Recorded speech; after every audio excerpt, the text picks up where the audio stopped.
They all try to convince me, but I still wear a smile on my face. A smile is just a start from a good happy place. Hold on to possibilities of who you wanna be. What you see, what you believe will be your destiny. Like they say, everybody can take this ride. Sometime you must encourage yourself to live the good life. Everybody wants a good life, yeah, a piece of pie.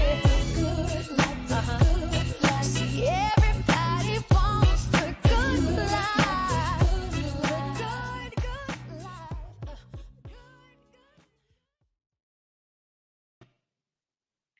Hey,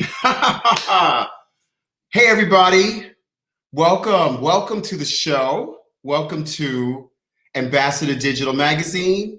I'm Musa, your host, and wow, good to have you guys back with us. Always love to have you join us and follow us on this incredible journey that we have. And tonight, all I can say, baby, is tonight is one I'm just so happy to have our guest here tonight.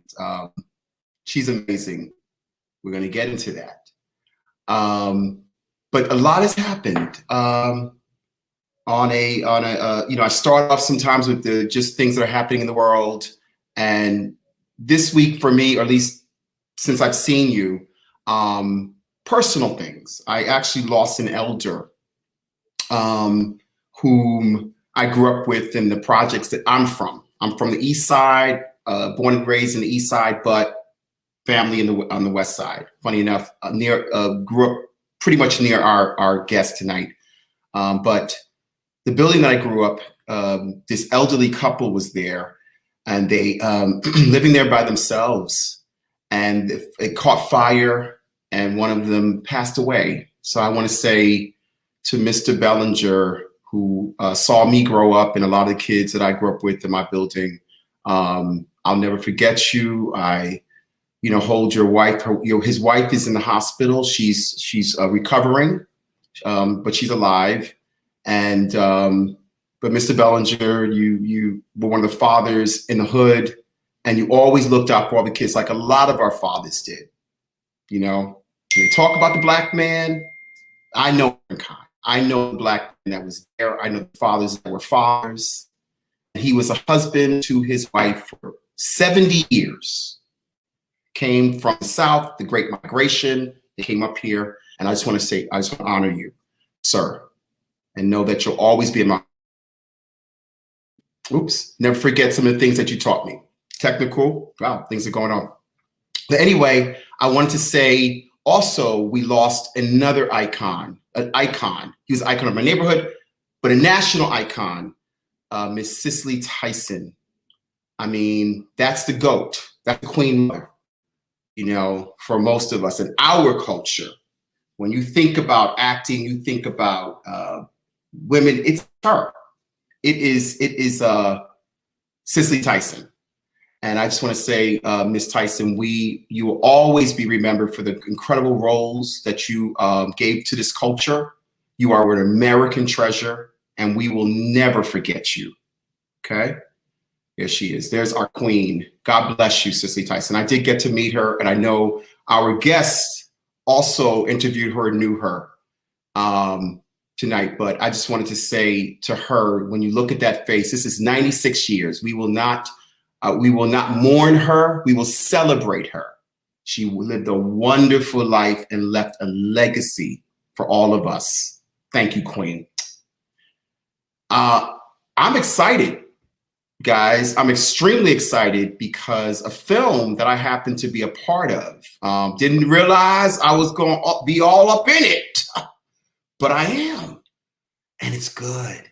Questlove made his directorial debut at Sundance Film Festival. He opened Sundance, and it's called The Summer of Love, or The Revolution Will Not Be Televised, right? It's a documentary on the 1969 Harlem Cultural Festival. I was there, baby. thank God for this memory. I was there and they asked this I was 4 years old and I remember it like it was yesterday. Remember the Fifth Dimension, Nina Simone was in it, Stevie Wonder, Sly and the Family Stone. Remember them? They look good. It was very diverse and I described it. And it's in that film, so you got to see it. So they won the Grand Jury Prize and the Audience Award. And it'll be released this summer.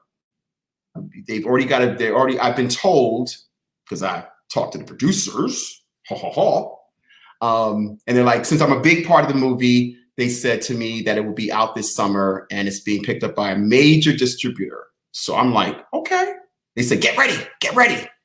And I've already gotten people calling me because, it's one thing to, be from Harlem, and it's another thing to contribute to the culture. And I got to say, thank you, Questlove. Thank you, Amir, for honoring our culture, for preserving this incredible legacy. Gladys Knight's in it. The Fifth Dimension's in it. Malcolm McCool and Billy Davis, y'all. Those are relationship goals, okay? Let's talk about that. And they look good, too. So with that said, I just want to say, here we are. I wanted to get through this because the first guest is someone that, when I thought about Ambassador Digital Magazine, coming from Harlem, being the Harlem ambassador, and I wanted to honor people in Harlem, of course, outside, and people that extend outside of Harlem. Because people always say, is it just Harlem people? I said, well, the people that I try to illuminate go well beyond the borders of Harlem, but they're known in a lot of ways as Harlem. And this first guest is one of our icons. She's I call it a modern icon. She grew up uptown on 150th and 8th Avenue as Little Brown Bevy, would go on to become a pioneer in the luxury ad sales world for Vibe magazine and Rolling Stones magazine during the golden age of hip hop when it really counted, right? Then took that, parlayed that, and did her Eat, Love, Pray. This woman has been everywhere, all around the world, right? Came back, started her Dinner with Bevies, which were only A-list for most A-list. And then, of course, TV came calling. She became a media personality doing Fashion Queens as one of the co-hosts for that groundbreaking show. And then, of course, another fashion show, Page 6, pop culture, fashion, because this woman knows her fashion, right? And now she is the host of Sirius XM's Bevelations. And she has interviewed everybody, of course, because she is the queen of Harlem and she lays it all out on how to help you. And I'm telling you, you've got to get this book. Welcome the woman who wrote Bevelations, Lessons from a Mother, Auntie, and Bestie, the Queen of Harlem, Miss BEVY SMITH. Come on, girl. Let's do this. Hi, my Musa. Hello. Hi, baby. Good to see you. Good to see you too. Thank you, my love. I'm going to just say this because, as you mentioned, we lost Cicely Tyson. I interviewed her on Monday. She passed away on a Thursday. And what I want to say about that is this.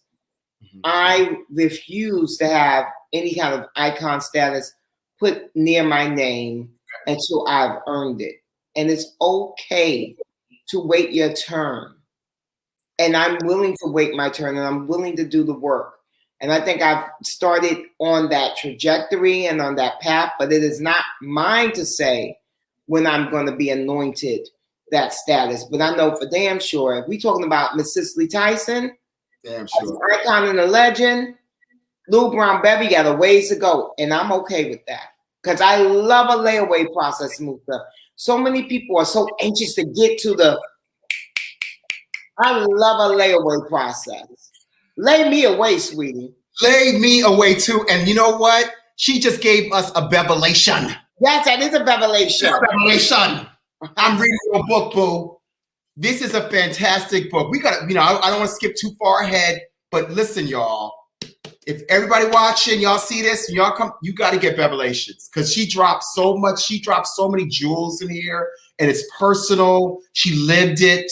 So it's not like she's kind of trying to figure it out and say, you know, she read a self-help book and she kind of, let me throw it in my book. No, these are tried and true things. And when she says, I love when you say Bevelations because it's really a revelation from Bevy. Yeah. You know, of the life that she's lived. And she's trying to, you know, we're going to all have our moments where we're going to, you know, we get good advice all the time. But what do? We go all here and we make that mistake. And we said, you know, I should listen to Bevy. I should have got that Bevelation, right? Yes. But she's still doing the work and she's still laying it out and say, listen, whether you do it or not, I'm going to let you know. This is what happened. This is how I got through. And this is the process that I'm still going because like, as she said, like she said, because she will be, I already projected for her because she's my sister and I see, you know, I see where she's headed. Okay. But where she's headed is a lot different, Bevy, than where you started. Little Brown Bevy is all through this book. And every time I hear the word Little Brown, I mean, you're so cute. Here's the thing. You're gorgeous, you're sexy. We see all that. But maybe it's because, and I'm just going to say this because we come from the same place, even though, and everybody thinks when you grew up in Harlem, everybody knew each other as if there was one block. Right. Right? You know, did you know such and such? And she didn't live next to you, y'all, and another over here, because crews stayed in their spaces, right? Yeah. But we did learn a lot of the same values. Mm-hmm. And we got a lot of the same, you know, when I was reading the book and we were talking about different people, different times, how your parents rocked and rolled, how they were taking you to different places. Let's talk about that. Your parents, you know, how you came from a family. And that's really important for me to talk about that in Harlem, she grew up with a mommy and a daddy. Okay. And of course, the ones that know Bevy, they know her parents. But let's talk about what that was like growing up with your growing up in Harlem at that time with your parents. Well, Musa, you know, and I know just because your name is Musa, you really know. 1970s Harlem was a wonderful place of Black culture and Black power. So we're talking about. I learned Swahili in school. Yes. You know, every day was Black History Month. And you learned about A. Philip Randolph and Mary McLeod Bethune and A. Philip Randolph and County Cullen and Arturo Schomburg. You didn't learn just about Harriet Tubman and Frederick Douglass. Obviously, great icons of Black history. But when you grew up in Harlem in the 1970s, your teachers went deep with the Black history, and it was every single day. Right. I walked into a classroom that was plastered with Black icons, Benjamin Banneker, you know, just plastered. Right. And it changes your outlook on who you are and who you can be. Mm-hmm. And also have Black teachers. I'm sorry. You also have Black teachers, Black educators, right? Yes.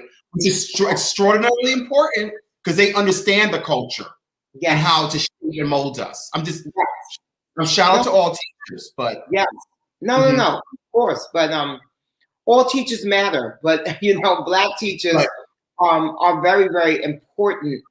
Right. Especially Black male teachers are very important to be in schools, and so you know we have to do better at paying them a real living wage so that we can actually secure really good quality talent as teachers, and it's not seen as like something that you just do the pass through to get to something else. Right. We need career teachers, but anyway. So that's the Harlem I grew up in on one hand. Black power, culture. On one hand. Because we don't talk about one hand. And on the other hand, it was, you know, the scourge of the heroin addiction. Mm-hmm. And 116th Street used to be called Junkie's Paradise. And it would be an open-air drug market where you would see people nodding off and scratching, people with huge swollen limbs due to having stuck the needle in, and I guess, you know, they couldn't get the circulation. They would blow up like balloons. Right. You see people with festering sore. It was horrible. And you saw these two. This was a tale of two cities. And I chose to always look at the legacy and the history and the cultural significance of Harlem Renaissance to kind of be my guiding force.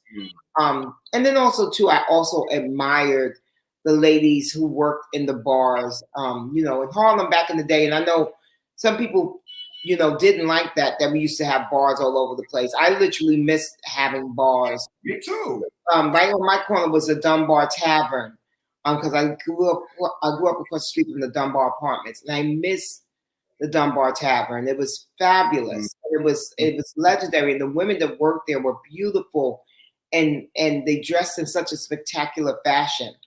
And so, you know, that's the Harlem of my youth. Yeah, but you talk about fashion and the I mean, you didn't have to go. You just had to wake up and look into your mother's eyes to see your real role model who was serving. I mean, I saw the pictures and I see her now. She looks amazing. Let's just go there. What was that like having? You know, it's funny because I'm just gonna backtrack. My mom was real practical. There was 5 kids. She stopped doing all that unless she had to go somewhere, right? Yeah. Which was different. And I'll be honest with you. I always wanted that mom. I love you, mommy. I love you, mommy. Okay? And she knows that. But I always wanted that mother that just did the lipstick and got dolled up, knew how to put the earrings on, the pearls, and just, you know, the foot turned out, the bag. Yes. Right. Oh, talk about let's give Miss Lolly some love. Look, let's give Miss Lolly some love. Look at her, y'all. Look at that, honey. My mother is 92 years old, and you still can't tell her nothing. She's still gonna hit you with a good pose. She's gonna still give you glamour puss. And yes, you're right, Musa. That's really was my original fashion icon. That's who I look to for a really great sense of style, and something that's very important to note. Because I had such a stylish mom, I literally did not feel the need to kind of look to anyone else for their fashion sensibility. So I didn't grow up with that kind of feeling of lack or like, you know, because you have to remember something too. During the era we grew up, you know, it was still a lot about light skin and long hair and all that kind of stuff. Right. My mom with her chocolate skin and her short hair, right, such a fox, so beautiful, so sexy, so vibrant. And so I grew up with that image. And so I didn't grow up feeling that I was at any kind of deficit. Oh, and there's your friend, Jerry Timberlake, my big brother. You know, it's funny. You know, what's interesting is, and you know what? Okay, we're talking about family and your mom, and she's so stylish. I'm looking at this photo of your mom with you say Jerry, I say Gerald, but I know it's Jerry. And let's talk about him. What about having an older brother? What was that like? My older brother is still an amazing big brother. My brother is incredible. He taught me about art. He taught me how to roller skate. He used to spoil us as little kids. When he moved out, he moved to Left Rack City, which was a high rise in Queens. And we didn't live in the high rise. We lived in a tenement apartment. So we would go and visit with him. And it was just like, and it wasn't a project. It was like a moderate income place. Right. And it was just like, wow, Jerry. Ooh, this is beautiful. And it was a studio apartment. Aspiration. Yes, it was aspirational. And so that's what my brother gave me. And also my love of music, my love of a good time, my love of art. And like I said, he taught me how to roller skate. He also taught me how to dance. So, there's Little Brown Bevy. Little Brown Bevy. You know what's interesting? So we got Little Brown Bevy here, right? I got to ask you a question. You know what? Maybe the person to ask the question. Let me see what your brother would think about that. Oh my God, Jerry! Hi, sweetheart. Oh my God. Hi, sweetheart. Hi, baby. How are you? I love you. Love you more, sweetheart. Well, there you have it. So Gerald, I have older siblings as well. Like I would be where Steffi is. Okay. And Bevy's where my brother's in 1966. So we're a year and a half the same. And then I have an older brother who's like 12 years, 10 years older than me, like you. Yeah. And I know that feeling. So tell us what it's like, what it was like with the two, with the siblings, being an older brother with these ones. Well, it was a new experience for me. I was an only child for 10 years. And then when Steph came along, that was really an exciting time for me because now I had to be a big brother. But then when Bevy came along, I was ready. I just loved both of them. And I tried not to be too overly protective. I wanted them to, enjoy life. But I also let them know that if anybody bothered you, you got me, So it was really a joy having them. I really enjoyed having two younger siblings.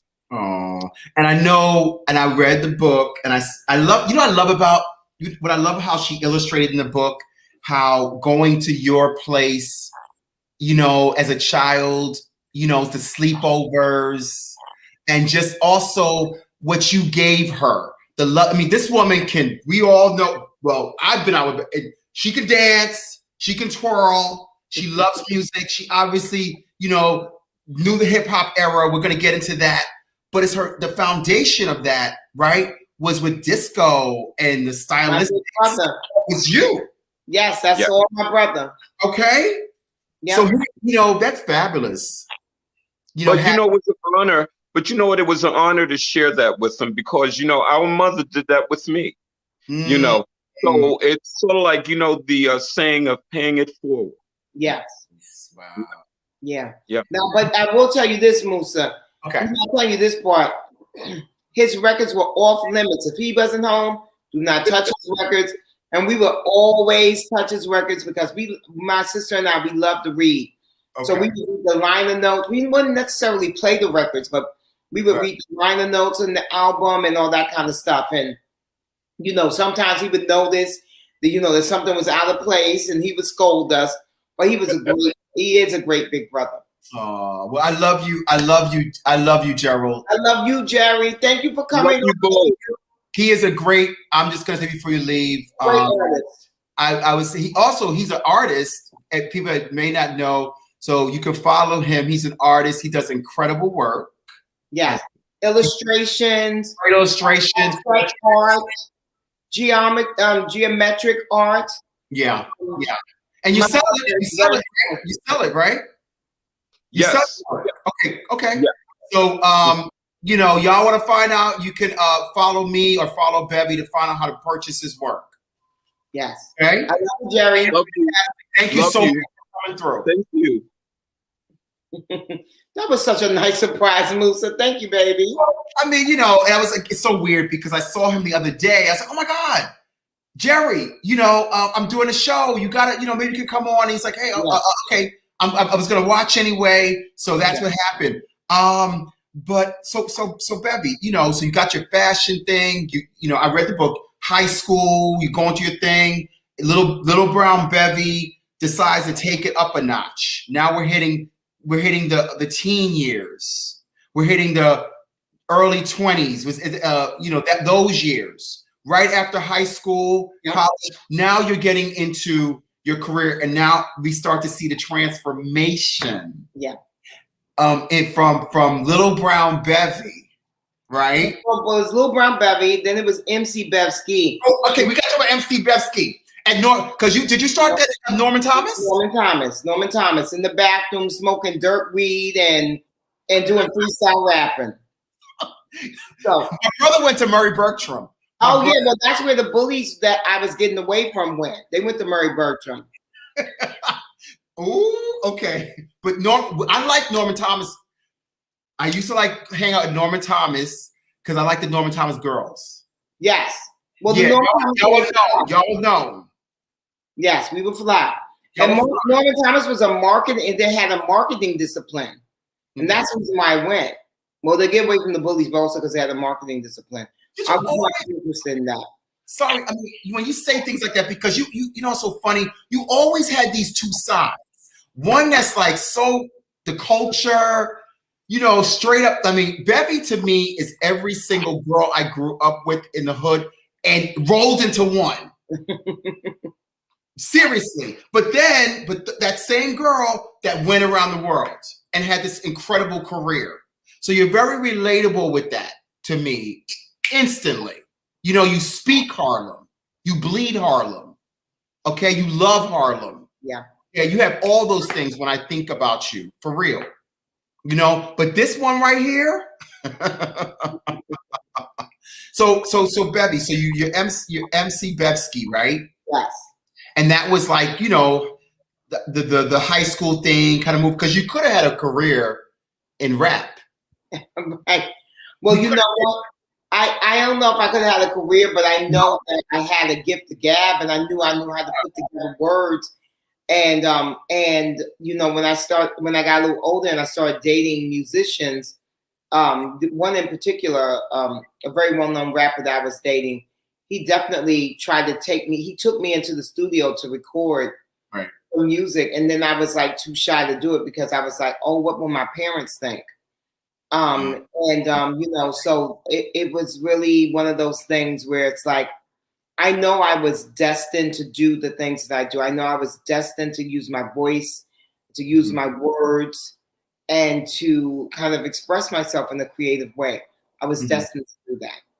Were you always into fashion? I know about your mom, but were you always into, maybe I won't say fashion, were you always into like labels and things like that? Because I was always into fashion. I was always into labels. You know, you couldn't help but be into labels in Harlem. Yeah. You know what I mean? So yeah, definitely. But then I was also very into fashion because, you know, we come up in the 80s and all of a sudden, you know, hip hop is going like, you know, it's becoming a business. Doesn't go mainstream yet, but it becomes a business. Right. And so then, you know, that's how come we have Dapper Dan, because he's able to, oh my God, I love Casey Duke. Hi, Casey Duke. Hey, Casey, I see a lot of people over there. I'm going to say hi to y'all in a minute, but I have to hear what you're saying. But, you know, so, you know, all of a sudden, like Dapper Dan becomes the go-to guy. And I want to just give Dap his props because, you know, Dapper Dan is the father of logomania. So he puts monograms on clothes before the actual designers do it. Correct. They, like he literally does it before them. And I think it's a very important distinction to make. Right. Because a lot of times people will be like, you know, I think because they feel like, oh, well, yeah, you know, if you're 30 years old, maybe you like, oh, yeah, well, I remember when Gucci did that in the 90s. Well, guess what? Dap did it in the 80s. Before Tom Ford thought about doing it for Gucci. Before Marc Jacobs thought about doing it for Vuitton. You know, Dapper did it in the 80s. That's right. It was a precursor to all of that. And that's the era in which I grew up. So, yes, labels were very important. Style was very important. You had to be fly at Amateur Night at the Apollo. You had to be fly at Grant's Tomb. You had to be fly at Rucker. You know, it just was what it was, darling. You had to World, Rooftop, all those places. Yeah, Rooftop, or how could I forget my Yep. Rooftop was the first place I ever became a celebrity. I'm sorry? What? Rooftop was the first place I ever became a celebrity. Now talk about that. Talk about that. When you went to the Rooftop, was it because of what you were wearing, or was it the body? All of it. It was what I was wearing, and I was one hell of a dancer. You were dancing, and you were the bodysuit, the cat suit. Cat suits, honey. You know, white boots with the blue fox fur on, stacked up here, bamboo earrings, at least 2 pair. You know, the whole brick house body. Big bag, and definitely a good attitude. I had a good attitude. Yeah. No, I definitely remember. So now we talk. Now we're segueing. What was your first job? Because was your first job in advertising? Yeah, I was the receptionist at the advertising agency. So that was my first job, and that gives me the entree into the fashion world.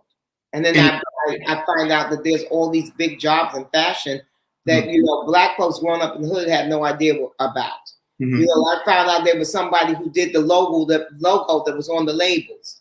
I found out there was someone who was the art director for the ads. I found out there was someone who placed the ads in magazines, which was my job as a media director when I moved on up. You know, I found out I found out that there was such a thing as a stylist. You know, I mean, I don't know about you, Musa. I didn't know anything about these kind of professions growing up. Well, Well, my story is a little earlier because the modeling. I got discovered at 18 years old in '83. So I was already, in the fashion world. So before you got there, you didn't know anything about it. I didn't know. No. I didn't even know I didn't know what a model did. I didn't know about photographers. I didn't know someone came to pin your clothes. I didn't know styling. And honestly, Bevy, even at that time, stylists were still trying. They weren't as known as they were today. Oh no, they were all behind the scenes. Everybody's a celebrity. Everybody's a celebrity now. Everybody's a celebrity now. Okay, everybody. The nail girl is a celebrity.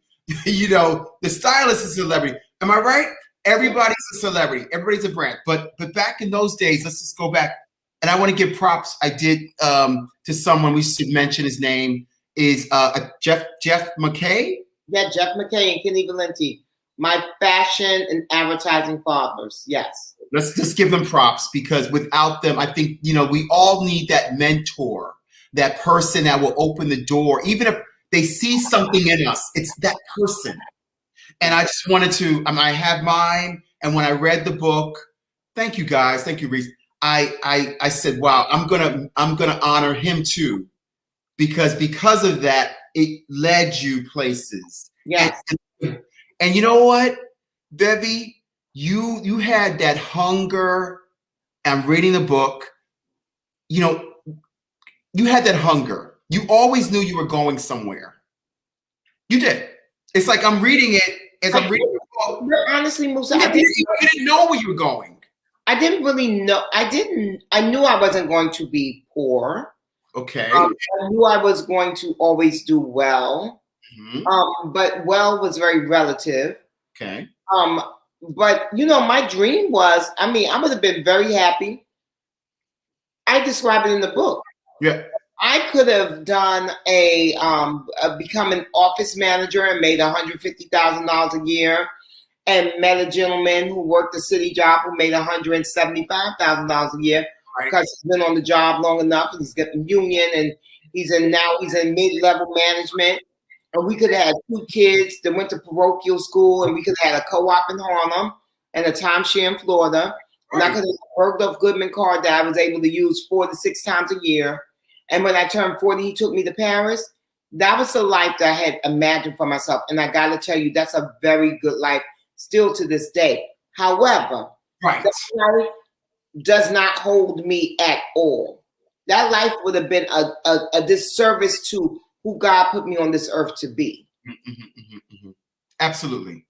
You know what I mean? So it's one of those really interesting things that, and that's why I always want to stress to people, everything is as it should be. You can't worry about, what didn't happen. I say in the book, if I had gotten married, I would not have the careers that I've had, because I would have gotten married, and I know myself, and I can say this, because I would have gotten married and I would have wanted to just be taken care of by my husband. That was my goal when I was in the hot pursuit of marriage. And so I wouldn't have dared to become a writer, dared to become a TV personality, dared to travel the world and go many exotic places by myself. I wouldn't have done all that. So you know what? Everything is as it should be. So in this way, in that regard, I have no regrets. No, you can't have any regrets because this is where you are, and we're grateful for your journey. That's why we're here today. Let's talk about, because I can go like literally year for year with you. Yeah. We got to fast forward. And we go ahead. And also, Musa, too, I might deviate from what you asked me because I've done so many interviews, and I'm going to make sure that we're doing the interview, the Harlem version of the interview. Come on, baby. That we did on The View and Good Morning America and the Breakfast Club. We don't need to do that one. We don't need to do that. The Musa Bevy interview. That's what's up. Okay, but we're also going to talk about, which I do. I'm looking at this photo here of Emil and you, and this is good, even though it is talking about vibe and how y'all two connected. but it's a perfect name. Y'all two vibed.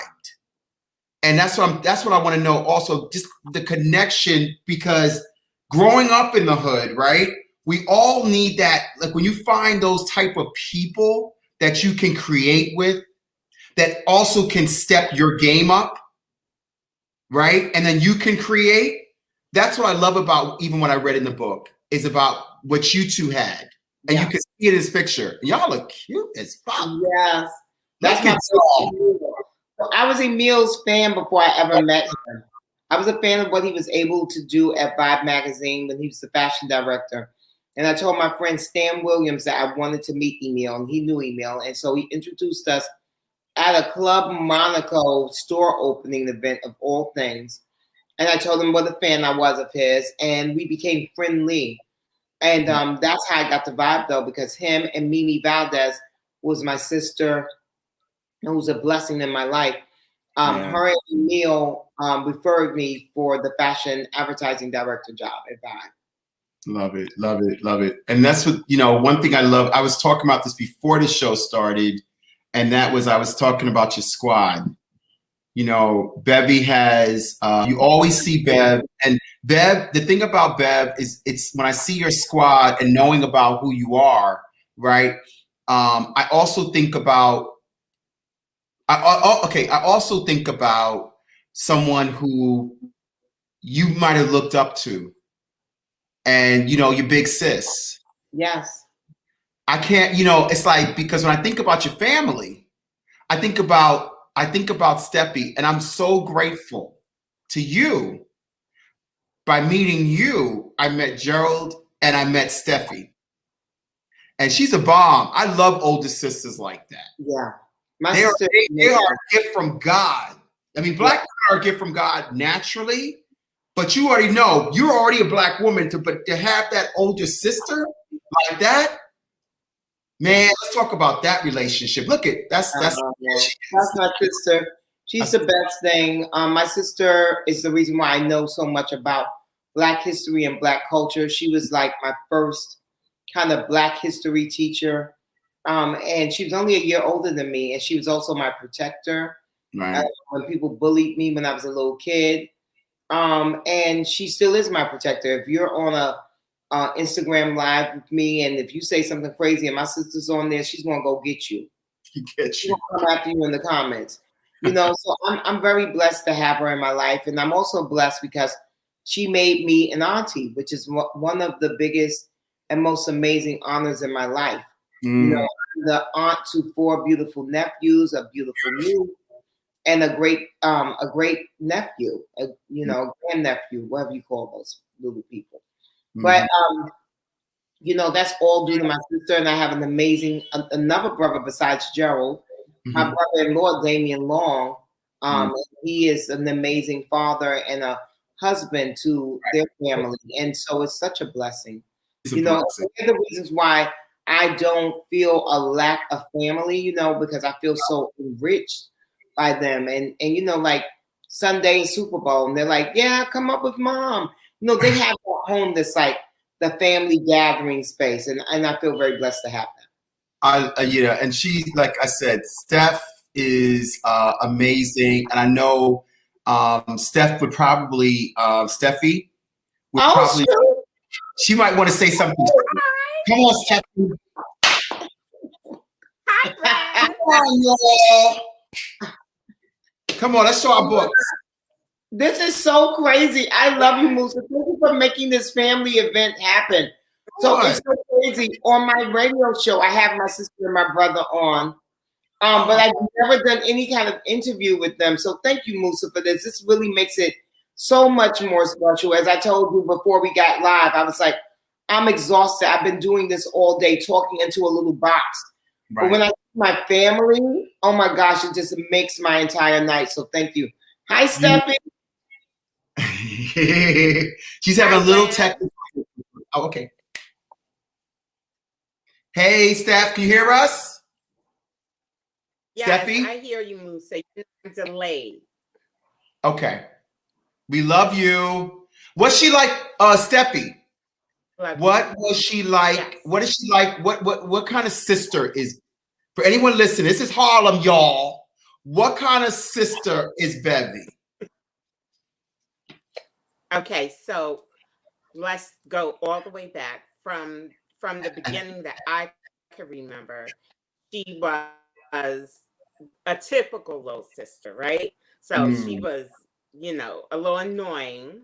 She might have been a tattletale, but she was a lot of fun, right? Okay. Definitely a lot of fun. It's always been me and her. You know, Jerry is 10 years older. So he's not, you know, with us. So it's always me and her, kindergarten, first grade, second grade. So we're always together. And we have an unbreakable bond. You know what I mean? And then as we got to be teenagers, you know, she always says I'm more like the earth mother type. And she was more of like my mom, a glamour puss. So she had to pull me out and expose me to some things. Decadent. And get me involved in some things, you know. Village, and she was hard. You know, but we both were in church. Right, having Bevy as a sister is she includes you in her life.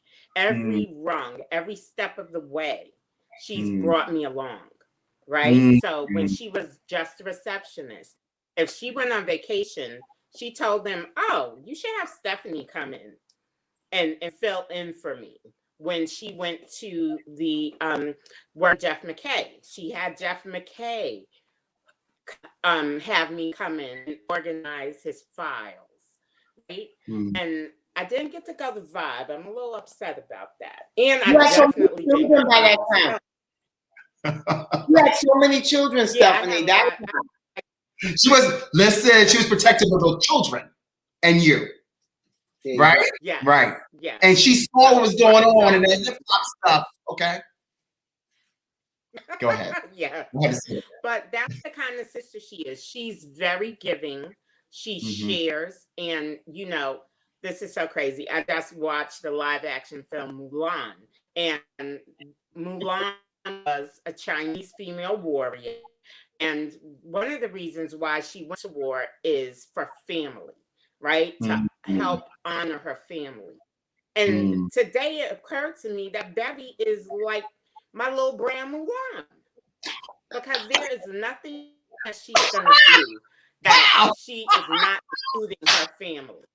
Exactly. Well, no, I love you guys. You guys are making me who I am. And so I'd be a fool to run away from that or to not want to include you guys in it. I mean, you make everything better. You know, I don't really get people that like are estranged from their family. I mean, obviously things happen and sometimes people have toxic families, but you know, I'm so blessed that I have a family that loves and supports me.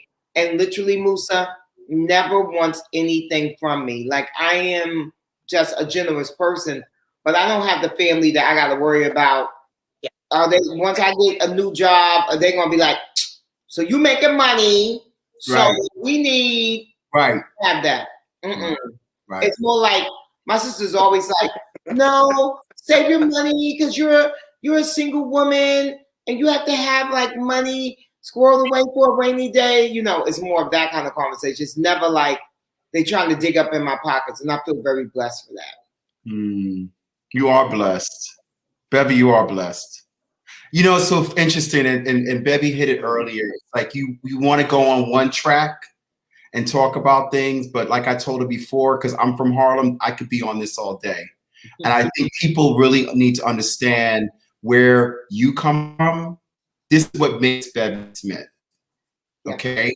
Whatever y'all see, I know, and I can do on Bevy Smith for y'all. Let me do it. Because she used to say, when she would see me on 125th Street or 25th, she would see me with dreadlocks and all the muscles, and she go there, oh, Musa, my chocolate muffin. I love hearing you say that. Well, Musa, you are a stud muffin. You can't help it, baby. You're a stud muffin. You're the best kind of muffin, too. You're buttered and toasted. That's the kind of muffin you want. I love you for that. But this is what's up, you know, Bevy, is that when we talk about another thing, you know, your extended family, because you have, I understand your bomb squad, the Amy, the Nina, the Terrell. You know what I mean? I understand that because of how you, beautiful picture, of how you kind of bring what you had, that base, that foundation, and they gravitate towards you. So it's beautiful that you've extended your family. Yeah. Because they're an extension of you as well. Yeah. You know what I'm saying? Which I think, and then of course, being an older one in certain cases, you're like the aunt, you're the mother. That's where the mother comes from. The mother comes from, that's a black gay thing. It's a black gay. Well, you got a lot of black gays. The mother, yes. And then the auntie part is all the young women that see me on TV or on social media and feel connected to me. So 35 and under. If you're an old grown ass woman, do not think about calling me auntie. I don't care how much you admire me. I ain't your auntie. You're old. Don't you call her auntie if you're over 35. If you're over 35, I'm gonna decline that. Don't try it. You could be a little sister. Right. And then when you get good and grown and seasoned, like that 45 plus moment, then that's when we move into the bestie situation. And those are a lot of the women that have seen me on TV over the years. They're like, oh, Bevy, what kind of bra do you wear? Oh, Bevy, what do you do with your skin? They want advice. Right. They're like, oh, Bevy, I want to travel solo. I want to go somewhere by myself. How do you do it? Those are the sisters that. Hold on, what's this? In a courtroom. It's semi-packed. Not really. Well, semi-packed.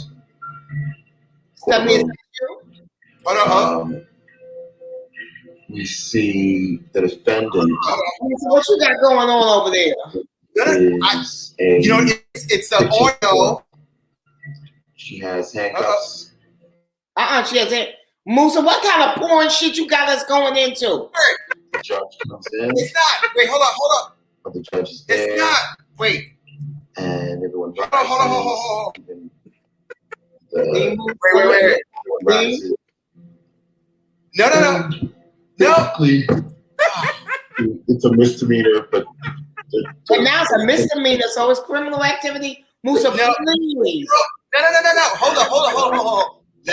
I'll be right back. Okay. I'll be right back. Okay. Hold on. The woman stands up. Stephanie, the scandal with Musa, child. Oh, Stephanie, are you at your pretty daughter's house? Huh? Well, I would hope so. Because we got to go see my billboard. Y'all, I got a billboard on 33rd Street and 7th Avenue. I don't even know what to do with myself. So what I am going to do with myself is take myself down to my billboard on 33rd Street and 7th Avenue and take pictures in front of it. Because that's a very big deal. You know. Born and raised in New York and not on a billboard. Huh, Steffi, what'd you say? Right. I said absolutely. And remember, I was telling you what a huge part in our life. Hey, I'm back. He's back. Okay, listen. Let me explain. You know, this is really Harlem, y'all. Madison Square Garden. Oh wait, Stephanie, Musa's back. I'm back. So let me tell you. If you hit the button, that's like an audio of something that I did before, and it comes in. It's not what you think. Because you would have heard a whole lot of Musa, I heard handcuffs. But you did hear handcuffs, right? I heard handcuffs and misdemeanors, sweetie. And so it was something going on. Oh my God, it's every day to me. Every day to me. Another guy on my computer that does stuff. We're here together all the time. They were here. I didn't know that. Okay. Bevy, we got 11 minutes. Listen, Bevy. We got 11 minutes. Let's okay, listen. So Bevy, because you know, women watch you, they love you, and you have such a great self-image. Okay? And what I love about you is how you forge your career, and you have this, no one's like you, but there's women like you. Maybe. Meaning that, you know how they are, like we talked about it earlier, right? Brown skin, full figured, right? I'm not full figured. Because full figure conveys an apple shape. So you busty. I'm truly a curvy person. You curvy and busty. Bevy, why don't you break it down once and for all, like what size you wear? Because then people will see that you're not plus. I know. I'm not doing that because it's nobody's business what size. It's nobody's business what size I wear. I'm not doing that. But what I am going to tell people at all times, every day, all day, is that I love the body that I am in. Now I'm a little fuller than usual because of the coronavirus and everything, because of the pandemic weight. But I will always find a way to show up and show out and look really good. And when we show these pictures, and Musa, let me ask you a question, Musa. I meant to ask you this, baby. I hope you didn't do a whole bunch of retouching on my body because I look really good. Now, Musa, did you do a whole too much cutting and stuff? No. I need to see the real pictures. What are you talking about? Come on now. I love your body. No. But I know that you also want me to look the absolute. Hey, listen, wait a minute. When a picture of me, you see a picture of me, if you're going to see it, I'm like, listen, y'all, the bulge right in front, I need you to just pull it in a little bit. It's still me, though. Okay, but I hope you didn't snatch me too much where I'm looking like impossible. No. I need to get my friend Casey Duke and get a little. Casey know how to bam. Hey, I'm just gonna say a shout out, Steven, our team, Steven Rice, Reese over in LA, Courtney Douglas, who wasn't on the shoot, Donovan, I see you, Casey, Sean, everybody's on here, Wasita, I see you, I can't see everybody. But listen, Bevy, like I said, I love your self-image. I love what you're giving to people. I love this book, Bevelations. It's from A Mutha, Auntie, and Bestie. If you don't have the book, and if you have the book, because I'm going to get a few more of these books, because I think women need to know, men need to read this too. You talk about a couple of men up in here, and what I love about you, you're not a snitch in this. No. The wait later, talk about the lovers, and because you had a nice life, and you had a great relationship with someone I want to just mention, which I love in the book, and it was like really sweet when I heard you talk about Tupac. Yeah, that was nice. Yeah, when you talk about your relationship with Tupac, I love that. Yeah, it was very nice, and he was a very lovely person to me, and I got to know him without the bravado, and he got to know me without the bravado. So it was a really lovely friendship. And I guess I don't have very many regrets, but I do regret not sleeping with Tupac, and that is something I've never told anyone on any of the interviews. I regret not sleeping with him. But Musa, I had a rule, Musa, that you never sleep with famous people until they really get to know you and like you. Because I had a situation with Pac, where he saw a girl, one of my friends in the club, and was like, "Bev, yo, what's up with old girl?" I said, "Pac, you already slept with her." He said, "Word? What's her name?" And I said her name, and then he called her over like he remembered her, and I was like, "Well, that will never be me. Never be you." Yeah, that won't be me. That's my baby. I got the picture of him in the tub by David LaChapelle. I got one of the original prints. I met Pac. I met Tupac on the set of Juice. Of course. Because I grew up with Khalil Kane. Okay, another very good looking gentleman. I love Khalil. Khalil said, "Come through," and that's when I met him. And I remember him bouncing out, and I was just like, wow, his skin, his eyebrows. Everything about him, his personality, he emanated. Yeah. He had that thing. And I wanted to give him that thing, but I had to wait. And then he got out of jail and he went straight to California. And then California Love and all those iconic songs. And then he went on to Glory. Yeah. So we'll see each other. I'll see him next lifetime. We all will. And you know what? This would have been about a few other things. But we have a short amount of time with you, and I'm glad we kept it Harlem. You know, you didn't see any porn up on there. Don't even try it. We heard something though, Musa. I ain't want to gossip, so you ain't heard it from me. I ain't heard it from me. But listen. Oh, look, that was you at the Met Gala. The Met Gala.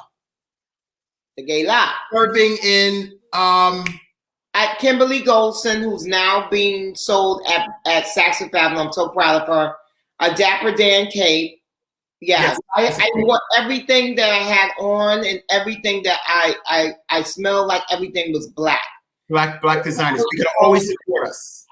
Chris Collins from Harlem did my fragrance. Anthony Maxwell did my headpiece, which is in the back of my head. Dapper Dan did my cape. Dapper Dan's grandson did the studding on my cape. Kimberly Goldson did my gown and my bag. A black woman, Tianya Barnes, did my shoes. It was all black. My hair, my hair was Shelly Mosley. My makeup was Mimi Kamara, and my lotion was Mamacita's. Damn, you blackity black. It wasn't nothing on me by the white people. No. Okay, they get it all the time. I'm glad you supported us and had the spotlight to do that at that moment. It's a huge spotlight when you go. Nobody's invited to that. Very few of us are there. And once again, you're in that room, so you did that. With that said, being in our room in the Ambassador Digital Magazine room, okay, like I told you, now I'm going Harlem on you. Like I told you, I said to you when I spoke to you before, I said, when I get you, what am I going to do? I'm going to kill it. You're going to kill it. We're going to kill it. So guess what, y'all? This is a Harlem moment. I got the Harlem Queen. I got my other Harlem Queen, Steffi over there. Paul's from Harlem. I'm from Harlem. We shot it at dark. We got Renee, Philly, Harlem. What? Hi, Beverly. I love that shit. Wait, this is my original stylist forever and a day. My Nene Billy styled me for Fashion Queens where I slaved. My Nene Billy is everything to me. She was my first friend who told me I was a businesswoman. My first friend I ever went to business with. My first friend who gave me so much. And we were girls from the hood that like to have a good time, and a lot of shenanigans. She's married now, so I will never speak on it. But I love shenanigans. Y'all did your thing. Y'all did your thing. You mentioned Renee in the book. You mentioned her right off the bat. Nene, Billy. You mentioned her, and she's throughout the book. I've been reading the book. Has been there for you. This is our first time working together, and she's a fantastic stylist. She's on point. She had everything. It was tight, real tight. You did your thing, and I'm so proud to have this team together. Stephen Rice did your hair, yes, and Beverly did your makeup, yes, right, and Paul with the glasses shot you, and we did it at Harlem American, Harlem Champagne, Harlem Gas, Folksums, brother Dark Folksum, goddaughter Dardra. We did it in their place. Yeah. So it was a real Harlem moment. And listen, y'all, Paul, let's take it away. Let's give her cover. Let's see what I got here. Let's see what you got. What you got for me? Yeah, Paul. Oh wow! Yeah. Everything to me. Everything. Amazing. Rich. Everything. Luxury. The fur. The hair. The mansion. Harlem Mansion. Face.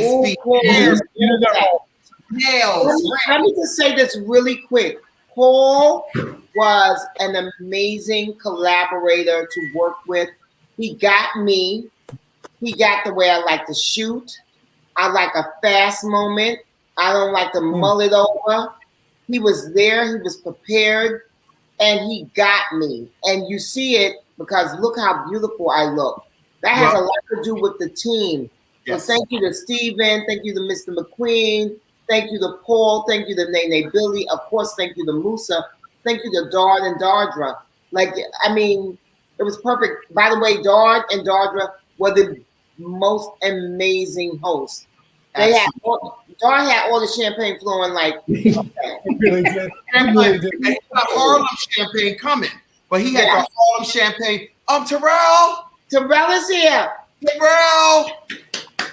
Hey, baby, I called you, by the way. Okay? I got to get Terrell. I'm saying it right here. I said I want Terrell on the cover, too. But this is your moment. This is your moment. Okay. I love this. But Paul, we don't stop there, do we? This is Harlem. Do we stop there? That's not how we love you. We love you that much. You want to do another cover for you. So, right? We love her too much. So what you want to do, bro? What you want to do? Yeah, there were just some great shots. This is another one we love. Okay. Hold on. It's an internet, y'all. Oh, wow. Give me Harlem. Give me light. Give me action. Give me camera. Yes, give me Hollywood. Harlem, Hollywood, honey. We think you look stunning. So we hope you like it. Stunning. Beautiful. That was one of the first shots that Paul took. So we got That's how good he was. This is Bevy. I'm sorry. You talk, Paul. It's we 2 covers. Wow. Yes, baby. You are queen. We got to give you that. You deserve that. Share. Yeah. So I'm glad you're happy. I mean, we definitely like. Yes. I've been a fan of yours for the longest time. So when we heard you it was just a joy to kind of consider what we could do together. So Musa, put all the right ingredients together to make the magic happen. So thank you for bringing yourself to that day. Thank you, baby. Thank you so much. Beautiful. Yeah. Beautiful. We got anything else, Paul? You want to share? We do. I'm running the back with the graphics. Hold on a second. I'm trying to if I had 2 more hands, I do. Yeah. Hold on a second. I need 2 more hands. We got a couple more for for all that tuned in. Thank you so much for joining in, all. I see all the comments. Terrell, I see you. Stephen, thank you so much. We got one more. Of course, Marcia, Myron, Stephanie. Oh, gorgeous. Come on, legs. Right. I wish you was running the street. The one our last shot that we did that was so good. Oh yeah, I got that. Yeah, give me. Let me let the folks enjoy. So classic. Let the fans luxuriate in your legs for a second. Hold on a second. Okay. You didn't see this, Renee. I'm sorry? You didn't see this. This is your first time? No, I didn't see this one. This was amazing. I mean, I got to work with Bevy, and throughout our friendship, she's always, oh my God, look at that. Bombshell. Yes. Remember what I said about that dress? Yes. I said that. Yes. Yeah. It was so much fun. Yeah, it was so much fun to be a part of this shoot. Bevy has always brought me along. She's always encouraged me. We're each other's cheerleaders. We've always been, and I love her dearly for that. Like, it's 30 years and it's going to be 30 more years. And if we're lucky, it's going to be 30 more after that. But it was amazing. I had such a great time working with the ambassador team. And, just thank you for allowing me to, obviously show everybody, like everybody knows she's bomb. She is, when we talked, Musa, about, the creative direction, right? We talked about capturing, Bevy being fierce and being sexy and the boss babe that she is. And I really feel like we did that. You did that. You did that. Now, mind you, when I was this team together, Bevy was like, you got to use Renee. I didn't question it because I saw what she did already. I was like, oh no, she gets your body. She gets who you are. She gets your language, how you roll, how you feel, how you operate. So when you came to the shoot and I just looked at what you brought, I went right to the rack and I spotted that right there. Y'all were there. You should have that shit on tape. And I was like, this right here, watch. That's a goddess dress. Yeah, that's crazy. That was our last shot. Really out in the cold. It looks like it's summertime because of the way it was warm though. Lennox Ave. Yeah. Amazing. Yeah, we got to work with so many great brands. So, I want to thank those brands. That in this particular shot, there's Tiana Barnes, her shoes. That beautiful fur pink wrap is Ducky Confetti. So thank you so much. That's a Reese dress for those who are asking, courtesy of Bloomingdale. So it was just an amazing collaboration. And I just want to thank all of those brands for working with us. And I can't wait to do more. Yeah. It's incredible. Well, listen, so I'm glad we got that. And the wind helped out. You with us whenever you helped out for. Yeah, the wind played nice with us that day. You got a new Renee to work with. Thank you. Okay, just for real. Paul, I just want to say really thank you so much. When Musa told me he was shooting me, that's beautiful. I love that fire picture. Yes. What I didn't question him on was who is the photographer. I've seen your work. I've seen the work that you've done with Harlem, Ambassador magazine and everything, and I was so very pleased. And I have to say, you did not disappoint. You have a beautiful eye for Black folks and for Black women specifically. Yeah. And one of the things I always really appreciate, why I'm so very touchy about when I'm doing these kind of shoots and everything, and even when I'm on TV as well, I am very strict about making sure that people capture me in my confident, bold, and sexy self. Mm-hmm. I do not want you to put me in no capes. I don't want to be in nobody's trench coat. I don't want to be in nobody's caftan. Right. I want to off all of my body, yada. Indeed. And guess what? And there's more of it now than it's ever been in my life. But guess what? We still gonna make it work, and we gonna make it twerk. Okay. And you showed up and showed out, Paul. You got that. We all came together. You brought the body, yada, and Renee did the rest, and you just showed up and made it happen. So Stephen was amazing. Kevin was amazing. Yeah. Yeah, the whole team. Kevin, Steve, Paul. I have to lay the credit at Paul's hands because oftentimes photographers will have one very specific idea about what they think beauty is.